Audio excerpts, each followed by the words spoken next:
Aprenents i aprenentes, benvinguts i benvingudes a un nou episodi d'una nova temporada de Quasi Res Porta el Diari, el podcast de Projecte Aprenem. Jo sóc Núria. I jo sóc Eudal.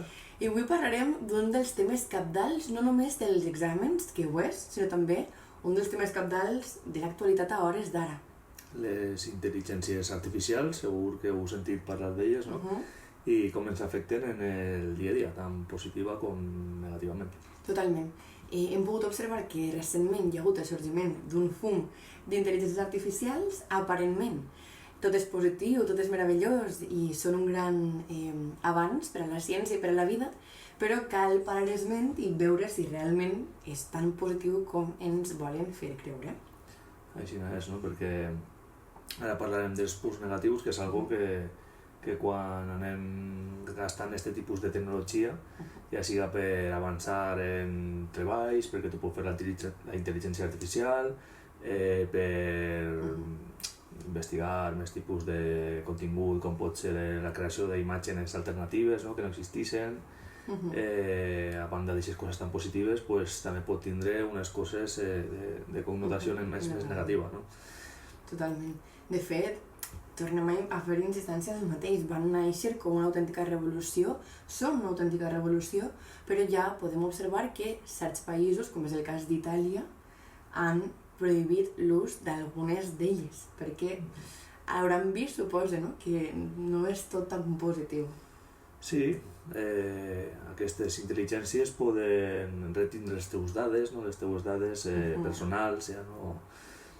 És un tema un poquet espinós, no? Quan te fiques ahí a donar les teves dades on vius, el teu nom i cognoms, el que estudies, el que treballes, el que deixes de fer, al final és perillós, no? Tot aquest assumpte i poden agarrar-ho ahí un poquet i fer-te després...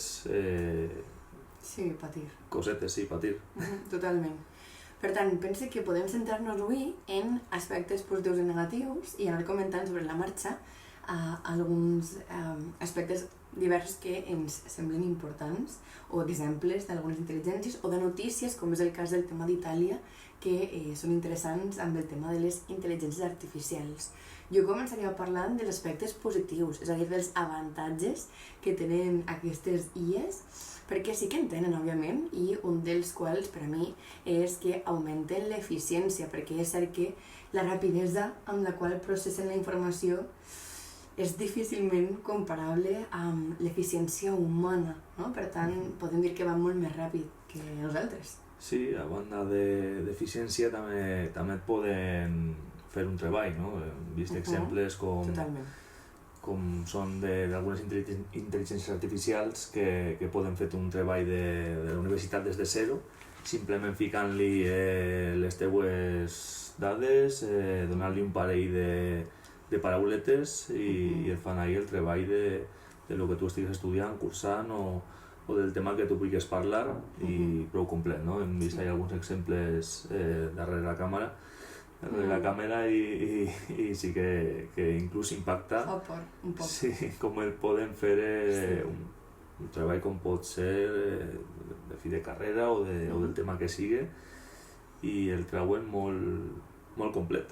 Sí, jo penso que en certa mesura, com estem parlant d'aspectes positius, sí que és evident que en moltes feines, sobretot jo penso més enfocat a la producció de maquinària o a la producció, no sé com, un poc més a gran escala, no? Podem dir-ho, sí que és evident que la implantació de la intel·ligència artificial pot millorar molt la cadena de producció i facilitar molt la vida de les persones.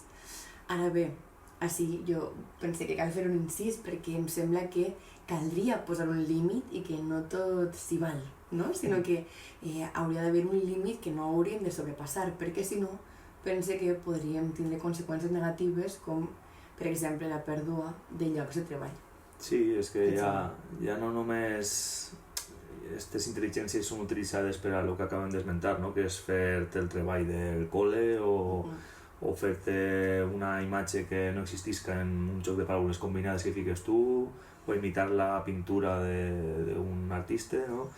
Un artista ja no és només això, sinó que van més enllà i podem ser implantades en un robot per a per a una cadena de muntatge d'un cotxe o similars, i això fa que, com tu has dit, es perguen llocs de treball, de gent que pot estar ahí, d'humans, no? Físics, que poden estar ahí operant i pues se'n van al paro, parlant cru i clar, no? Sí, totalment. Se'n van al paro i ocupen ahí les intel·ligències, els robots i les màquines. Sí, els robots. Totalment. Jo estava pensant, abans quan pensàvem, no? Què comentar avui en el podcast, un exemple que vaig viure en primera persona, i és que fa poc vaig haver d'anar a buscar una comanda que vaig fer en línia a una botiga de roba molt coneguda de la marca Inditex, i la comanda me la va donar un robot. Vaig anar a un lloc de la botiga que posava recollida de comandes, posaves el DNI, em sembla que era, i un robot et portava la caixa amb la teva comanda.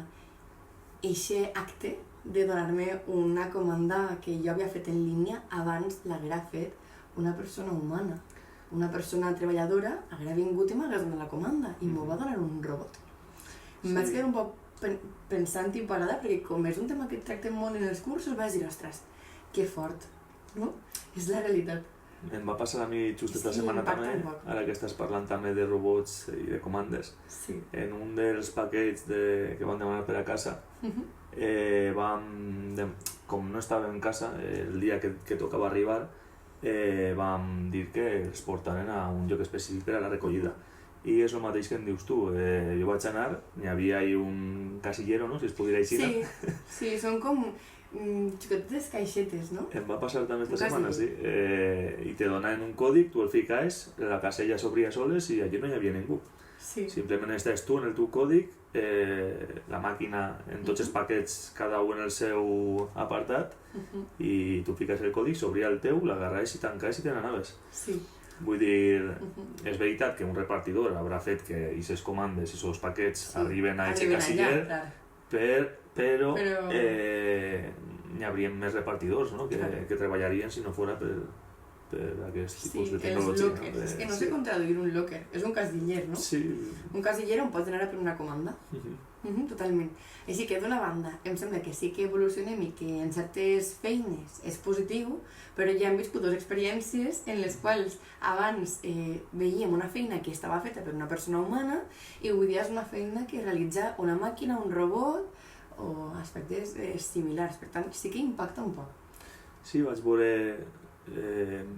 anant un poc més enllà, vaig veure també un vídeo l'altre dia per internet que circulava, que era al Japó, no? En un restaurant, sí, el Japó va massa... Va avançat, Per meu gust va massa abans, sobretot en aquest tipus de temes. Bueno, es tractava d'una parella que anaven a dinar a un restaurant i crec que ho van veure junts, això, potser? Sí. Sí, aquesta parella demanava i arribava un robot en bandeja a la taula i simplement ells marcaven 4 cosetes que volien demanar, ahí en una pantalleta que tenia el mateix robot, el robot se n'anava i després li ho portaven. En aquell mateix vídeo també veiem com després se n'anaven a prendre un gelat o un batut, no recordo exactament què era, però algo de postre després de dinar, i se n'anaven d'aquesta franquícia i se n'anaven a una altra que també estava prou propera i anaven al mostrador i no hi havia persona física en aquesta tenda, en aquesta gelateria, no? Hi havia una mà que ells marcaven una altra vegada en la pantalleta, pagant en targeta, perquè en el país que no se podia pagar ni en efectiu, i una vegada pagat la mà aquesta es movia i feia el batut o es ficava el gelat i li ho donava ahí i ells se n'anaven, no hi havia ni taules per assentar-se. Impactant. Impacta molt. No sé tu què penses. Sí, a mi m'impacta molt també perquè penso que puc entendre l'eficiència que per a una empresa suposa el fet de fer un cambrer robot.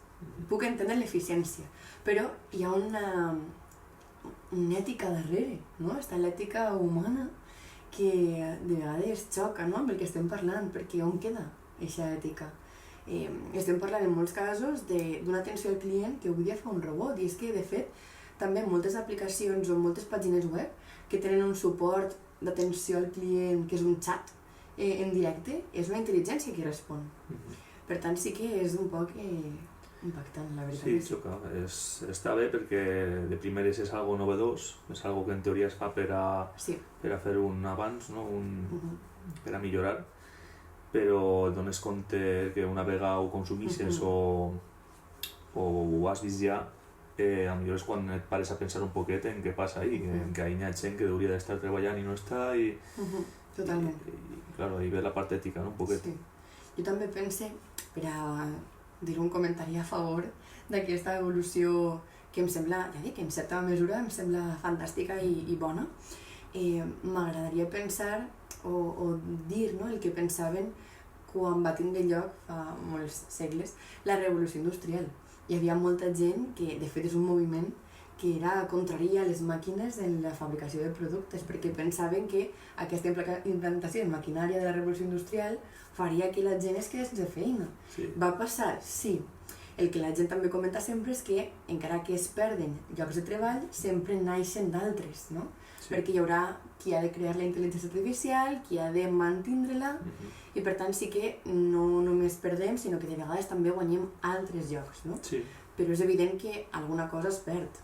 I és important. Un canvi, no? Un canvi sempre dona por, sobretot quan és tan a nivell global, no? Sí. Agrada, però també hi ha part que dona por. I quan toquen les persones. Clar, es perdrà el puesto de treball del cambrer, com tu bé dius, a nivell de cuiner inclús, com està la cosa. Però bueno, hi haurà gent de manteniment que tindrà que haver més gent ahí de manteniment, de creació de màquines, com tu bé has dit també. I bueno, el que se'n va per una part també entra un poquet per una altra, no? A mi el que em sembla, ja per tancar aquesta primera part positiva i ja passem a altres, però em sembla que si te n'adones hi ha una polarització molt forta, perquè estem parlant de pèrdua de llocs de treball vitals i molt pròxims, com és un cambrer o com és una persona d'atenció al client en una botiga, no? Que són gent molt important per al funcionament, i estem substituint-les perquè diem, no, és que sí que hi haurà altres feines, però són feines amb uns estudis necessaris, no? Estem canviant. Per a mi, pense que el que passa també és que hi ha diferència d'oportunitats, no? Què passa amb la gent que avui dia és cambrera? Potser no té estudis, potser has sigut cambrera tota la vida, saps? I penso que estan perdent oportunitats i hi ha com una diferència, com, no sé, una bretxa. Sí, hi ha un xoc, una bretxa, sí. Sí, no? Ja veurem què és el que passa. Al final és abans, sí. Però dona un por de vertigen, veritat? Perfecte. Quina és la segona idea que podem comentar de manera positiva? Recordem que estem parlant positivament, però és que se'ns en va un poc la cosa. Potser, no sé si ho hem parlat ja, però el que és reduir costos, no, d'una empresa. Totalment. L'abaratir ahí, fer el que siga més econòmic, no? El tema de portar l'empresa i que també, encara que siga un poquet xocant, l'empresari potser s'estalvi els salaris de 10.000 empleats ficant 10 robots. És el que estàvem comentant quan parlàvem. A la llarga, tots aquests salaris que hi ha ahí, tot això, l'empresari veurà un benefici a la llarga, contratant màquines. Ètica o no? Ahí està la cosa. Ètica, no. Ho podem discutir, sí. És el que parlàvem, que jo de la part d'eficiència la puc entendre. I puc entendre que realment per a l'empresari és reduir costos, però és que on queda l'ètica? I on queda aquesta part humana de les persones, no? Jo penso que em costaria molt fer al carrer o fer fora una persona de l'empresa per tal d'implantar una intel·ligència artificial. Em sembla que la part humana i social no va per ahí la cosa. Sí, al final... Però és cert que reduïm costos. A veure, és el que estàvem comentant. Part positiva, reduïm costos. És una realitat. Que siga més ètic o no, ja no és cosa nostra. Efectivament. Així que sí, reduir costos és una altra de les idees. Un altre aspecte a comentar dels 5 com a avantatges és la precisió. Però va un poc enllaçat amb el que parlàvem abans de l'eficiència. I és que, com és un robot o és una màquina que està programada, la precisió, de vegades, a l'hora d'executar tasques, és molt més precisa que una persona humana que pot tindre errades perquè és una persona humana. Sí. Ara bé, confiem massa, crec jo, en les intel·ligències artificials i de vegades em sembla que també poden tindre errades. Però com estan programades... Claro, al ser una programació té que estar... Això és un sistema quadriculat, ahí no hi ha error, en teoria. Si el programador és bo i ho ha fet bé i a la primera té que eixir tot el rato en cadena, en teoria, vaja. Això que diem, no? De que vas a una hamburgueseria y digo, pues mira, se le ha olvidado el pepinillo, y yo le he demanat el pepinillo, la hamburguesa, no es un robot, pues no, ahora sí que es un robot. Ahora sí que es. Y ese robot, en teoría, pues está programado para que le fique el pepinillo a la hamburguesa. Claro. Pues bueno, pues tornem a la part ètica, però és la realitat. Totalment. I alhora redueixes costos, una altra vegada més, perquè si tens menys errades, eixa hamburguesa que no et fan com toca i que potser cal que la descartes i estàs perdent diners, no passa. Per tant, redueixes costos. Perquè les errades humanes que poden aparèixer i que fan que perdes diners no estan. Però tornem al tema de l'ètica, no? És que constantment és un poquet de... Sí, després també el tema del temps que tarda, no? La màquina. Una màquina de normal, ja siga al principi o a la llarga del dia, no se va cansar, no? Ja és millor que ficar-hi oli, però per això estan els de manteniment, però no se va cansar. La persona sempre s'esgotarà abans, però la màquina no. Ahí no hi ha un esforç per part d'aquesta intel·ligència. I ja tornem a un exemple, hamburgueseria. Carn, pam, fora. Carn, fora. Pot estar 24 hores igual. I això és un altre també que anava a comentar. El tema de que una persona la tens que contratar per 8 hores, després si fa 9 tens que pagar-li l'hora extra, el robot no, el robot el pots tindre 24 hores, no hi ha una llei, almenys que jo conega, que prohibisca que aquesta maquinària estigui funcionant tot el dia i va anar traient 24 hores en el mateix sou, entre cometes. És que és un poc fort, la veritat, però totalment, no? El que passa que de vegades tornem al mateix, on està l'ètica, perquè jo entenc que un robot pot treballar 24 hores i per tant també pel que fa a la producció i a les ganàncies, no? De l'empresa és rentable. Sí. No, rentable no, rendible.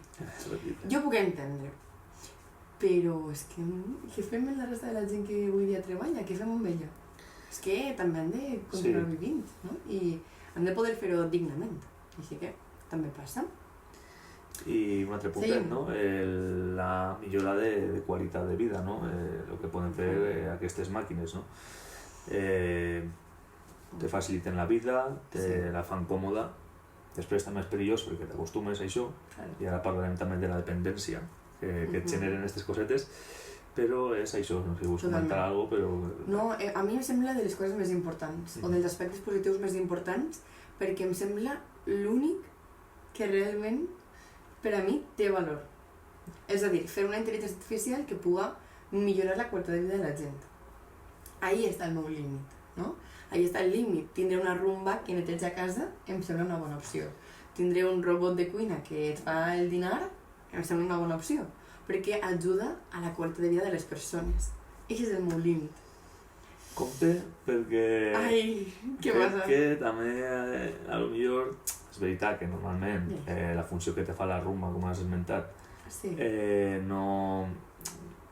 Te neteja la casa, però és una que pots fer tu. Ara bé, a lo millor hi ha gent que no pot permetre's aquest temps de limpiar tota la casa i li fa la rumba, i ahí a lo millor és perdre el puesto de treball d'una limpiadora o limpiador que anarà a ta casa. Clar, estem tornant igual. Claro, tornem una altra vegada. És que a vegades jo almenys no soc conscient d'aquests tipus de coses fins que he llegit un poc sobre el tema, perquè tu veus i dius, mira, la rumba, de categoria, jo me'n vaig a treballar, la deixo ficar, i quan vinc la casa està límpia, o anava a dir una altra manera, el robot de cuina, però bueno, normalment... No tenim cuiners a casa. Claro, no, i ni te costa tampoc tant cuinar com limpiar tot el pis, a lo millor, però és això, que són cosetes que no t'adones i que a lo millor abans contractes a una persona li pagaves 10 eurets i te limpia la casa en un moment, o 20 eurets, o el que farà falta.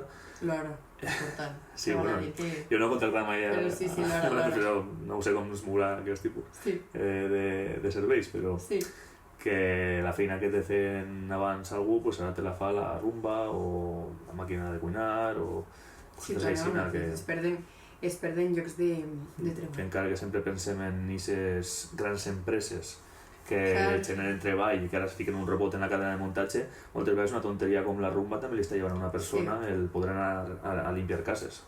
I també és un treball que se perd. Totalment. Sí, sempre pensem com a gran escala, sí. No moltes vegades, perquè en realitat pense que, com veiem comentat abans, a mi és el que més em xoca amb l'ètica, vull dir, que tu lleves un lloc de treball com a empresari per estalviar-te uns diners, no sé fins a quin punt em sembla bé. Sí. Pot ser que està igual de fatal, vull dir, perds igualment llocs de treball, però quan és un poc més personal, com el tema d'un robot de cuina o un robot que neteja la casa, podria entendre un poc més, però és cert que també té aquesta part negativa, la veritat que sí. I vinga, l'últim. Tenim última idea, que és que millora la seguretat. Això, ara comentarem a veure què és el que passa, perquè, segons diuen, la gent que opina positivament de les intel·ligències, hi ha moltes d'aquestes intel·ligències artificials que estan programades per a detectar amenaces, com els antivirus, no? I per tant, hi ha algunes amenaces que per als humans serien no res o passarien desapercebudes i la intel·ligència les detecta. Seguim un poc en la mateixa línia, és a dir, són molt més precises que els humans. Sí, al final hi ha coses que pareixen una tonteria perquè no les gastem en el nostre dia a dia, com pot ser un antivirus, pues bueno, hi ha gent que es participa de gastar-lo o no. Cadascú en el seu ordinador fa el que vol i protegeix les seues dades o creu. Però jo en este cas vaig a la gran empresa un altre cop. Una gran empresa té molt a perdre en quant a dades, secrets d'empresa, no si podem dir així, és molt important que tinguen en aquesta part de ciberseguretat que la tinguen ben coberta en un antivirus, en el programa que faci falta per a que agents externs, virus de competències, pirates informàtics, que vam parlar també en un podcast. Sí, això estava pensant, ho vam comentar. Sí, i és molt important que ho tinguin tot ben cobert en aquest aspecte i ahir les intel·ligències artificials i aquests tipus d'antivirus i demés pues fan un gran paper, no? No sé què penses. Sí, totalment. Estava pensant en aquell podcast que vam parlar de ciberseguretat i comentàvem que havia hagut recentment, farà com uns 3 o 4 mesos, un atac de ciberseguretat a un hospital. No sé si era un hospital. No me'n recordo quin, però moltes... de Barcelona. Sí, de Barcelona. Moltes dades de molts pacients havien sigut robades, bàsicament. Per tant, sí que un hospital no deixa de ser el que havia de fer una empresa. Pot ser pública o privada, però és com una empresa. Per tant, sí que, com tu comentaves, és important que tinguin la seguretat que cal, no? Quan hi ha tantes dades al darrere. Sí que pel que fa a punts positius, encara que es barregen un poc amb idees errònies, jo penso que són eixos els més importants, que augmenten l'eficiència, òbviament molt més que les persones humanes, que també milloren aquesta precisió que en els humans de vegades pot produir errades, reduint costos, que també és un aspecte evident, millora la seguretat, que és el que estàvem comentant també així ara, i finalment també, per a mi de les més importants, millora la qualitat de vida de les persones. És el que podríem destacar. Sí. Què podríem comentar negativament? Quins aspectes negatius té? Els hem barrejat un poc en els positius, però... És que és inevitable, no podem. No, sí, claro, una vegada parles de diversos factors, al final sempre t'hi les teues idees o... És difícil, Sí. Bueno, en primer lloc jo destacaria, com havíem comentat abans, la pèrdua de costos de treball, no? És el més important, sobretot en les grans empreses, com ja ho hem comentat. Un robot pot fer la feina de 10 treballadors i més ràpid, sense tindre un mínim d'hores o un màxim d'hores que tinga que treballar i sense cobrar un salari. No es fica mal, no se casa, no té part, no té fills, no té parella, no té vacances. Al final, pues per ahí va un poquet dels tirs, no? Sí, és el que estàvem comentant, que realment, des d'un punt de vista empresarial, aporta beneficis a l'empresa, òbviament, i redueix els costos, però és evident que hi ha una pèrdua de llocs de treball quan comencen a impulsar-se aquestes intel·ligències. És com el que abans parlàvem, del canvi a la maquinària per a les empreses en aquella època de la revolució industrial, que suposa que en aquella època donaria molta por. Avui dia hem vist que el món ha seguit girant, però que en el camí van haver llocs de treball que de segur que es van perdre, no? Sí. Qui portava el carruatge de cavalls, segurament amb el pas del cotxe va perdre la feina. O se va treure el títol i és taxista. O va seguir i avui dia és taxista, no ho sé. Al final és adaptar-se també moltes vegades. Moltes vegades diem... Adaptar-se a morir. Sí, moltes vegades diem... Pues mira, l'exemple que has ficat tu ara, el tio que portava els carruatges o la dona que portava els carruatges se li ha acabat la vida. A lo millor l'home s'ha tret la llicència i va ser taxista. És possible. Però sí, és possible. No, com a norma general jo te dono la raó en que... De vegades. En què passa? Sí, lo normal és que aquesta persona, encara que tinguis que treure una llicència, ja tens que perdre temps, ja és un temps que no cotices, perquè estàs ahí estudiant o estàs fent una altra cosa per adaptar-te i per a poder treballar una altra cosa. I sí, és un poquet engorrós, no? Sobretot si tens família, imagina, tens família, depenen de tu, estàs treballant un puesto, te tiren al carrer... I moltes vegades... Què passa? Això és perquè, clar, estudiar també en seguida són un parell d'anys, el que vulguis fer. I que no és fàcil, perquè quan tota la vida has fet un ofici també. I és que passa també avui dia amb molta gent que no només la revolució de les IES, no? Sinó amb tot el tema en línia hi ha molts oficis que van tancant. De fet, no sé si ho parlàvem l'altre dia, però veiem com molts locals comercials tancats, no? Que s'alquilaven, es llogaven, però s'alquila. I veies com molts oficis o moltes botiguetes de carrer, de poble, anaven tancant a poc.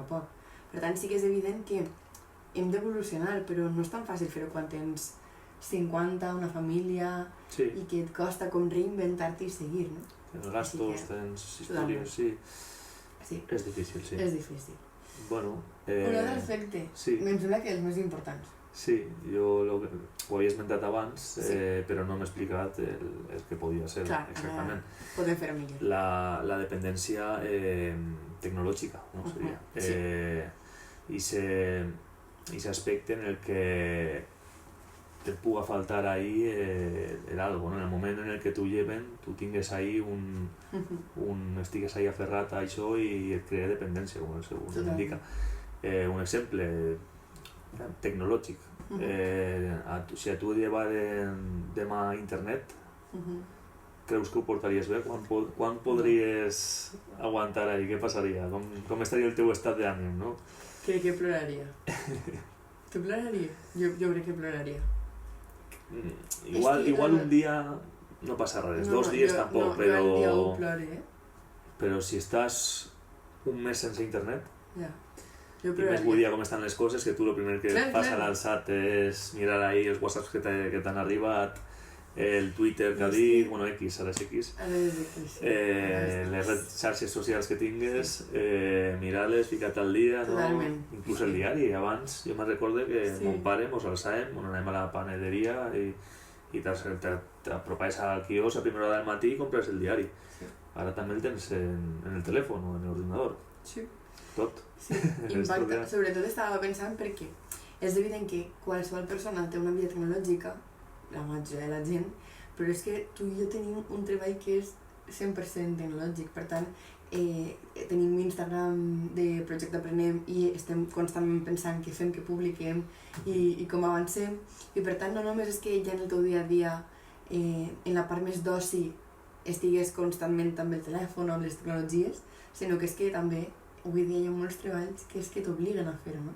Mira, ahir escoltava un podcast que estava Mario Marzo i Mario Casas. I estàvem parlant de moltes coses, però una de les coses que vam parlar i que van dir, i em va semblar superinteressant, és que ells van dir que si no foren famosos i no es dediquen al que es dediquen, que ambdós són actors, no tindrien xarxes socials. És que deu de faltar, sí. I Mario Casas va dir que inclús en el telèfon mòbil no té Instagram instal·lat, que si vol pujar una fotografia ho fa des de l'ordinador, perquè ja passa, no?, de tindre en el telèfon. Hi ha idees, però és cert que és com... Avui dia, jo penso de vegades també que si no ens dedicarem al que ens dediquem, que és 100% en línia, potser jo tampoc tindria xarxes socials, Arriba un moment de col·lapse. Sí, a mi m'agobien molt les xarxes. Pego una miradeta ràpida, és que després els amics i algo que mires del teu oci, no veus el futbol i mires un poc els resultats i això, però si no fos per això jo no tindria xarxes socials, la veritat. De fet, mira, em va sorgir un assumpte en relació a les xarxes farà coseta d'un mes. Vaig ficar un comentari en una cosa que em va fer gràcia d'Instagram, un compte que segueix que em fa prou gràcia, que em van recomanar uns amics, i el comentari va agradar a peu de vídeo i té com 200 likes o 300 i, claro, cada like que me donaven t'arriba la notificació a Instagram. I jo, a dia d'avui, ha passat prop d'un mes i continuem donant-li likes, no sé quants tindrà, però m'ha agobiat. M'ha agobiat i vaig pensar el que tu dius, no? Jo no m'imagine en aquesta vida sent famós i rebent tots els dies, clar, el meu van ser 200 o 300 interaccions, però t'ho imagina't el que tu dius, Mario Casas o Mario Marzo, que rebran de cada foto que publiquen 4.000 o 30.000 comentaris. Després el que es matxacaran per privat, notificacions, després coses que tu ni has escrit ni publicat i t'arribaran de notícies que parla la gent de tu, mare de Déu. Això ha de ser... Totalment. Ha de ser un problema gros. No ho voldria, no? Totalment. Els entenc, el que tu dius. Per tant, és evident que avui dia estem connectats, però centrant un poc el tema en el que estem comentant així, que és dependència tecnològica cap a les intel·ligències artificials, a mi em sembla que llevat que estem connectats a la tecnologia i estem superaddictes al telèfon i a totes les tecnologies. Però en el cas de les IA, com abans parlàvem de manera positiva que un dels aspectes que fan és facilitar-nos la vida, arriba un punt en què tanta facilitat fa que siguem dependents d'aquestes intel·ligències perquè hem perdut les nostres habilitats humanes, no? Que tu avui dia no pugues fer un text sense utilitzar ChatGPT és un problema. O que no pugues crear una imatge sense utilitzar DALL-E 2 és un problema. Per tant, vas perdent a poc habilitats. Això, que la rumba neteja casa també farà que realment ja no neteges la casa, no? El robot de cuina perds l'habilitat de cuinar. Sí, el robot te fa l'arròs en un moment, tu li dones 2 botones, li tires l'aigua i l'arròs i te fa una paelleta prou bona, prou acceptable. Després te'n vas al Maset a fer la paellera, té que fer familiar. Un familiar, totalment. Per tant, sí que em sembla això, que aquesta dependència tecnològica fa que a poc disminuïsquen les habilitats humanes que tenim i és un problema gros. De fet, pense que en l'àmbit educatiu, que és un dels àmbits que també les intel·ligències han entrat en força, crec que és dels aspectes més interessants a tindre en compte, perquè Itàlia ja ho ha fet, ja ha prohibit ChatGPT, per exemple, però em sembla que tard o d'hora veurem com va prohibint-se en més àmbits, perquè avui dia, ja dic, és molt fàcil fer un treball amb ChatGPT. També caldria plantejar-nos l'educació, no? Perquè potser no fa falta fer treballs d'aquest estil, no? I podem fer altres coses, no ho sé.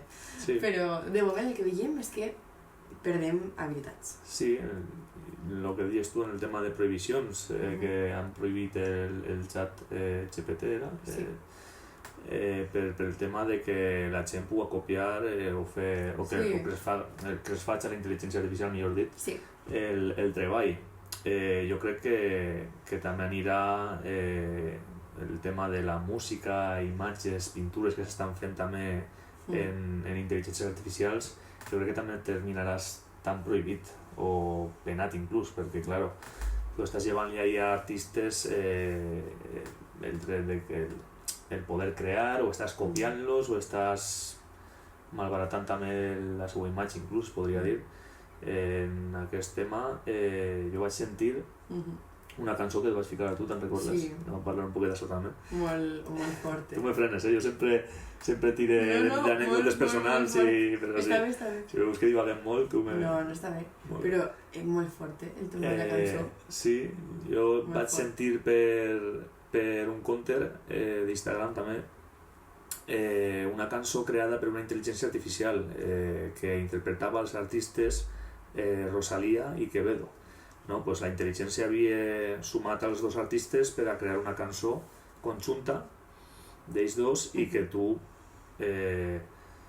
si la senties, no sabies diferenciar de la veu dels mateixos. No? Era la mateixa veu i la veritat és que era, si se'm permet, un temazo. No? Sí, era molt bon, la veritat que sí. Era una cançó que a mi m'ha agradat molt. Mira que a mi aquest tipus de música m'agrada, està bé, però no és el que solc escoltar, però aquesta cançó vaig dir, vaya cançó ha creat un robotín, no?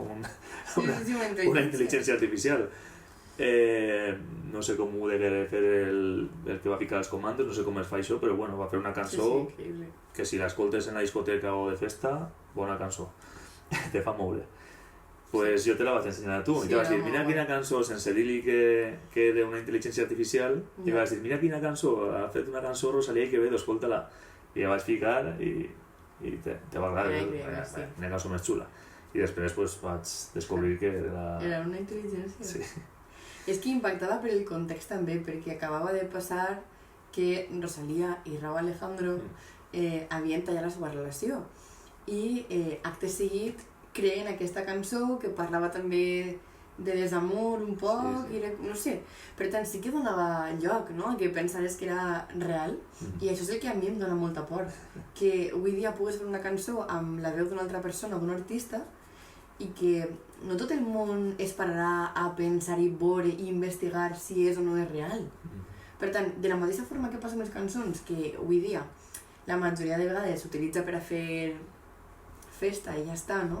Perquè passa amb els influenciadors o amb la gent que fa directes en Twitch, per exemple, que sí que han fet moltes cançons com si cantara Ibai o com si cantara Auronplay, per exemple, però em fa més por, que també ho hem vist, amb discursos polítics. Apareix Pedro Sánchez, per exemple, fent un discurs que està creat per una IA des de zero. Per tant, ahir em fa més por, perquè realment pensem que la gent es pararà a escoltar si el que està dient és cert o no. Jo penso que moltes vegades, si li arriba als meus pares, potser es pensen que és correcte o que és verídic, no? I ahir sí que em fa por. Per tant, sí que pel que fa a la seguretat o als drets d'autor, em sembla que ahir tenim un problema greu. Sí, jo opino el mateix, no? Que estan falsejant artistes, per a mi hauria de ser un delit. Sí. Perquè tu pots crear la cançó que vulguis en intel·ligència artificial i està bé, però quan agarres la veu de Rosalía o de Quevedo o de qualsevol altre artista musical o d'aquest tipus, jo crec que estàs un poquet ahí difamant la identitat, estàs un poquet agarrant ahí, bueno. Això per a mi hauria d'estar un poquet... Bueno, jo crec que no tardarà. Sí, alguna cosa passarà. És molt novedós. Sí, acaba de dir, sí. No tenim encara com realment la consciència de la magnitud, crec. Sí. Però hi ha països, ja dic, com Itàlia, que sí que ja se n'han adonat i han dit què està passant així, que s'han de frenar-ho, i pense que a poc anirem més cap allà, no? Sí, que aquesta llibertat no serà tanta. I, bueno, això és el tema més lleuger, no? El tema dels artistes, però com has dit tu, en el moment en què t'eix Pedro Sánchez o t'eix ficar-hi qualsevol altre polític, sí, que es diu que... És que jo ho he vist en tots, T'eix la cara d'ell, tu el veus perquè damunt falsifiquen la forma i la... i mouen la boca i tot com si parlaren. Si el veus així i el fiquen una imatge llunyana, perdó. Sí. No sé si és o no. I encara que ho fiquen de prop, ho fan clavats. Les intel·ligències ho fan prou clavats, sí. I la veu també és pràcticament la mateixa, no sabries distingir-la.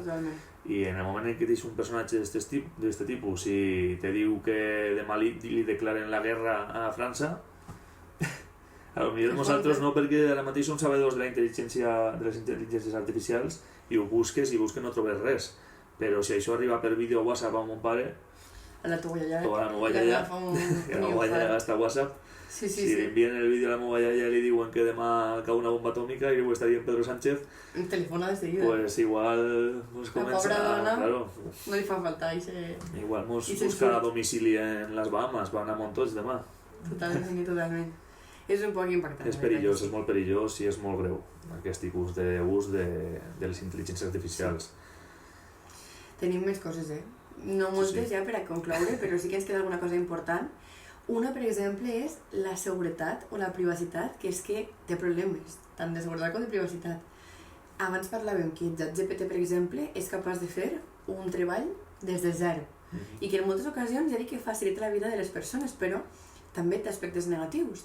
I ChatGPT és capaç de fer-te, per exemple, un currículum. Tu li dones les teves dades, li expliques la teva experiència i ell forma el teu currículum. Totes les dades que tu introdueixes en el programari, realment no tens cap seguretat que seran dades que estaran protegides o que no s'utilitzaran amb cap fi negatiu ni res per l'estil. Per tant, realment, ahí tenim una falta de privacitat i de seguretat. És un poc impactant, també.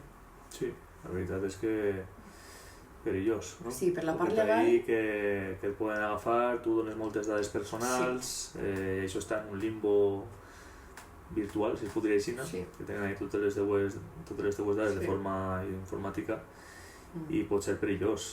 Després poden gastar-los per a fer xantatges, falses denúncies, el tema que sí, que tenen totes les teues dades, és molt perillós. Ja no dades personals, sinó també totes les recerques que tu fas o totes que li preguntes al ChatGPT es queda en la base de dades. Es queda per tant, sí que també tenen un control de tot el que tu vas preguntant-li. I això, doncs, òbviament, en l'àmbit legal tenim ahí alguna cosa a resoldre i a millorar. Passa el mateix a la falta de transparència. ChatGPT, per exemple, o qualsevol intel·ligència no explica massa bé com funciona. Vull dir, sí que entenem com fer-la servir, però no entenem què hi ha darrere. No entenem què passa això amb les dades que donem, no? No entenem o no sabem moltes vegades d'on trau les respostes, no? Per exemple, ChatGPT sí que de vegades pots demanar-li fonts i te les dona, però agafa la informació d'internet, genèrica. Per tant, sí que és com, no és tan precís o tan transparent, no? I hi ha com darrere alguna cosa que no està molt bé. Sí. Perillós. Perillós. I vinga, per concloure, comentem l'última de les idees negatives del ChatGPT, que per a mi també és una de les més importants, que són els biaixos i les discriminacions. Saps què és un biaix? La veritat és que no. És una paraula un poc estranya, però molt bona per als exàmens. La ficarem per si vaig explicada, com tot el que estem... Sí, biaix és un sesgo. Per tant, esbiaixada, per exemple, quan parlem d'informació esbiaixada, és sesgada. Però, òbviament, és una paraula com molt precisa i en valencià està molt, molt bé i la podreu utilitzar en més d'una ocasió perquè molta de la informació de l'actualitat està esbiaixada.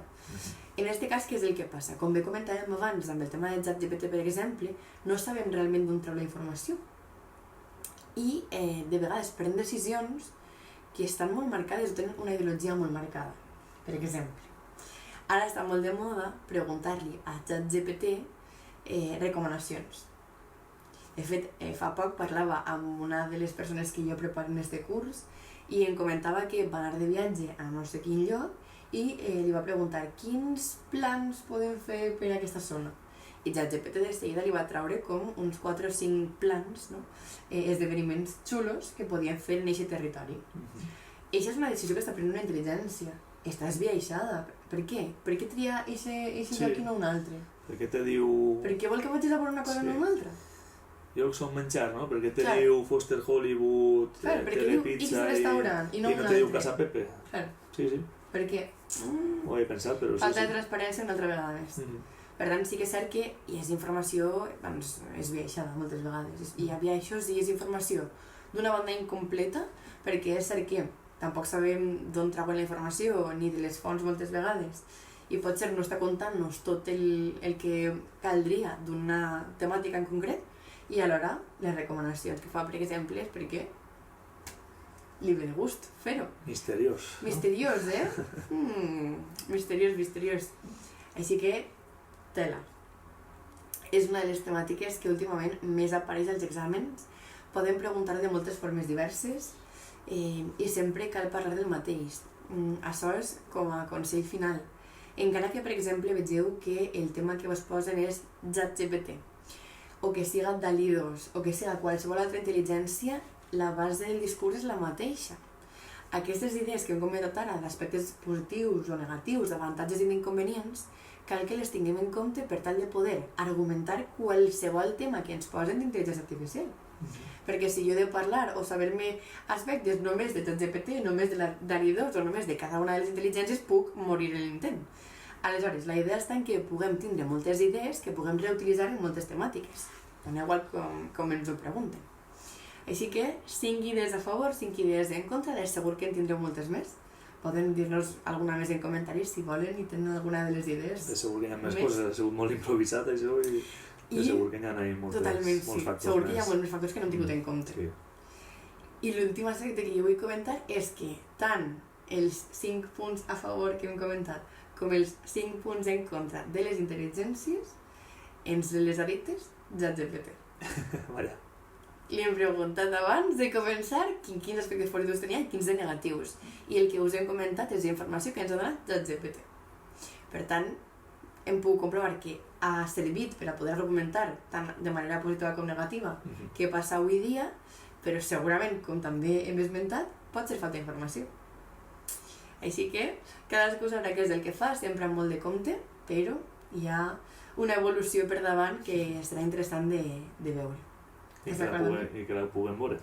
I que la puguem veure, totalment. Vols dir alguna cosa més? Ho tenim bé per avui? Sí, per mi tot bé. Sí, per mi tot bé, per mi també. Xics, xiques, que vaig super bé. Ens veiem la setmana que ve en un altre episodi de Projecte Aprenem i de Quasi Res Porta al Diari. I qualsevol dubte que vulgueu que comentem, ja dic als comentaris o per privat, ens el feu arribar. Que vaig molt bé. Adeu.